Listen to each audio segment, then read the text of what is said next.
seafood okra recipe is going to save you every time because it comes together in 15 minutes. Don't take my word for it. A trial will convince you.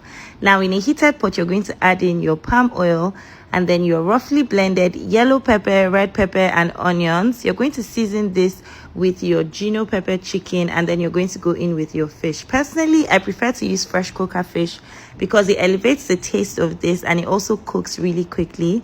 You're going to add a little bit of crayfish to this. Emphasis on a little bit because if you put too much, it's going to make the soup turn black. Now allow this to cook for another 5 minutes, then you go in with the rest of your seafood. For me, I used prawns, crab sticks, and shrimps, but feel free to go in with whatever it is you have readily available or whatever you can afford. Now I'm going to go in with my capital investment okra, which is the first half of the okra that I chop and blend, and then I give this a good mix. Feel free to take the fish out at this point.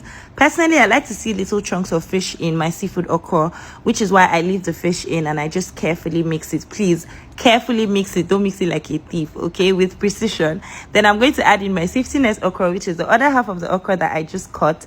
And I added in my uziza leaves. I gave this a good mix. And I tasted for seasoning and you can see that my okra is ready.